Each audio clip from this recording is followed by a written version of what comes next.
Welcome back. This is Defender Fabrication. My name's Scott, and this is shop update number 2. On this week's agenda, we're going to talk about racing. We're going to talk about the UCC truck. We're going to talk about some grass seed. We're going to talk about pulling wire to the old garage, and we're going to talk about the shelves for the old garage. On next week's shop update, we're going to look at the installation of these bandsaw tires. Got a 14-inch jet bandsaw that needs a little bit of work, and part of that are these new tires, and we'll take a look at that in its entirety next week. In addition, I've bought a new mower. I haven't picked it up yet. It's a new to me mower, not brand new, but I'm pretty excited about it. So we'll take a look at that next week as well. And in addition, as long as it gets shipped in time, we're going to take a look at a new toolbox. I purchased a toolbox to replace my main box, and it should come in next week sometime. So we'll look at that on the next shop update. Let's take a moment to talk about the racing that we discussed in the last shop update. I got the opportunity to drive a car for a friend of mine. It was a 23T style altered. It went up on Friday night. Friday was a test and tune. They had a gambler's race that we were not able to get into. We made approximately 4 passes on Friday night. We had some trouble with the car. We had some trouble with the driver. The car is a pretty fast car. It's done a best of 5:29 up to date. It would have been the fastest thing that I've ever driven. It's been about 5 years since I've been in anything close to this. My car runs 10s in the quarter mile. This car is probably a high 7, low 8 car. We're running 8th mile though, so hence the 5:29. We figured out on Friday night that the shift point was set wrong.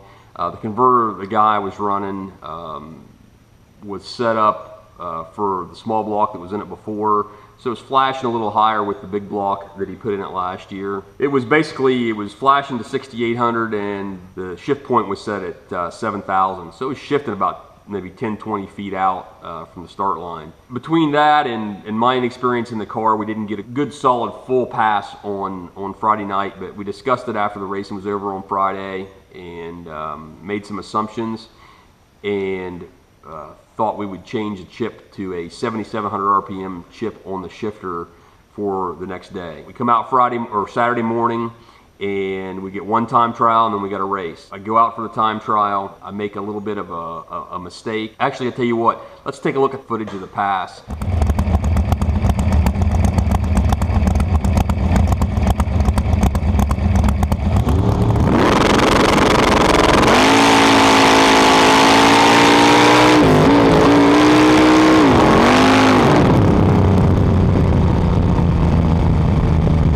As you can see from the vantage point, what we were trying to get was a look at the shifter to see where the thing was shifting at, or to make sure if it in fact did shift. We know now that it was the shift point was set too low. At the time, we weren't certain of that, but you can see from where my hands were on the wheel. Let's back up to the burnout. What happened in the burnout was that when I rolled off the brake, the rear of the car kind of went a little bit to the left. I tried to correct that when I staged the car. So what happened, as you saw when the car launched, was it tried to go right. I think I was to the right of the groove. So I'm instantly steering left. And I stayed in it as long as I could. Didn't feel like I should continue with the pass at some point. You know, not being my car, not wanting to tear up somebody else's stuff. I backed off the throttle. Now, of course, this presents a problem because that was the only time trial that we had to be ready to race.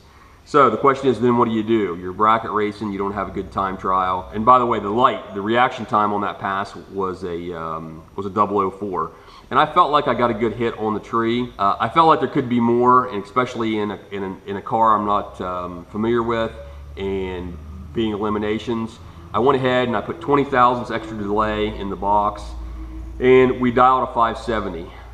And 570 is what I ran on that time trial. Now we know that the car is capable of way more than that, but I didn't know if I was going to be able to make a pass faster than that. That's actually the fastest pass, even from Friday night test and tune session in that 1 time trial.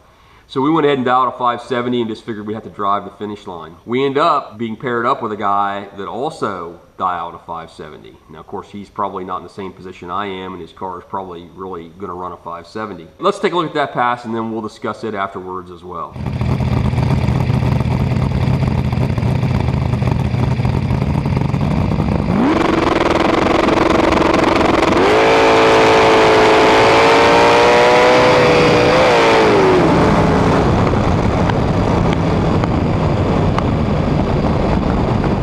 see from that footage that I took way too much stripe. And what happened was I got a little carried away, and the car was on an excellent pass. Everything felt right. I was actually going to be able to make a full pass, and it just didn't feel right backing off the throttle. Of course, that was the big mistake in the race. As a side note, and as a personal best, that's the first time in eliminations that I actually cut a perfect light. That was a 000 light, so the 20 thousandths extra delay was just what it needed.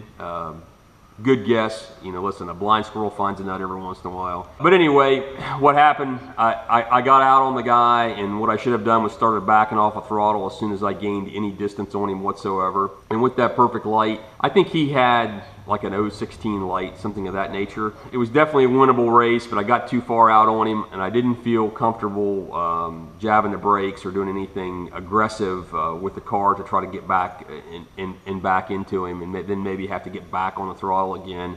So I just went ahead and let it roll, and ended up running a 546 on a 570. And I don't believe the car ever hit high gear, so I was off of it before it hit high gear. So anyway, you know, it was a blast. I want to thank my buddy Brian Douthit for letting me drive the car over the weekend. But I did have a blast. It was a good time getting to the racetrack. It's been over a year since I had been behind the wheel. Actually, even been to the racetrack. So, you know, I appreciate the opportunity. And just to let you know, that car that I was driving is for sale. I'm not sure what he wants for it. It's an S&W car. So it's a good chassis, and you know, everything looks good. He's selling it as a roller, so the engine and the headers will be off the car when it sells. But I do believe the transmission and everything else will be there. So if you've got a good motor, it might be a good opportunity to get into something like that if it's something that interests you. As you can see behind me, the UCC truck is still here. We went back and forth on how to make some of the alterations to comply with the interpretation of the rule book according to Division 3. And I'm going to insert some pictures here showing you how we did the work, but there are a few things still left to do. Hopefully in the next 2-3 days, the owner will come pick it up and we'll be done with this project. Let's take a second to talk about shelves. On the last update, I had mentioned that we were going to get some shelves for the old garage over there to do some better organizing. That seems to have fallen through. The guy that was supposed to get them to me was supposed to have dropped them off 2 weeks ago while I was racing, and he has not done so. I have not spoken to him, although he owns property 2 doors down.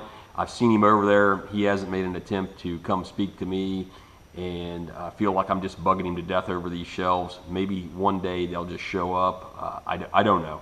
Otherwise, we're going to take a look maybe at doing something different. I'll get back to you on that later.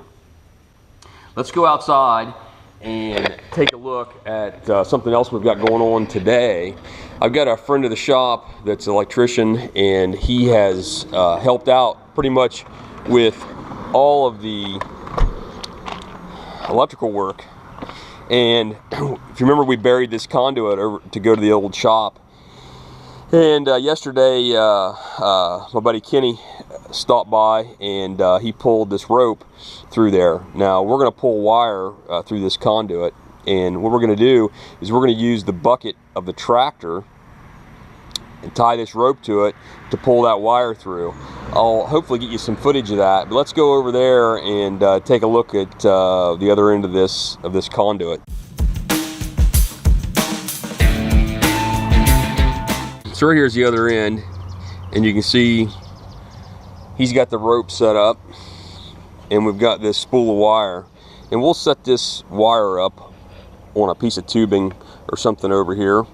And actually my father's going to come up and help him today and help feed this wire in there while they pull it through. Maybe on the next update we'll have electricity into the old garage.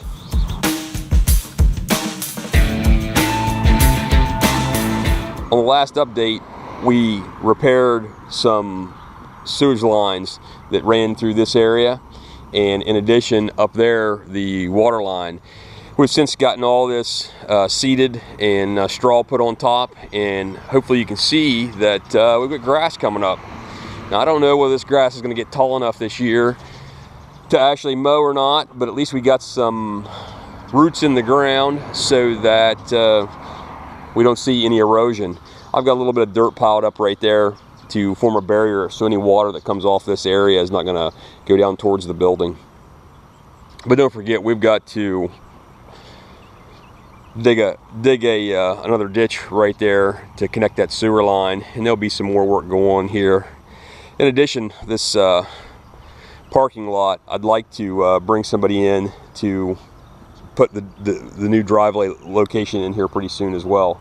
But we'll get back to that on the next update. That's it for this week. Hope to see you in 2 weeks on the next shop update. Don't forget to like, comment, subscribe, and I'll see you on the next shop update. Thanks for watching.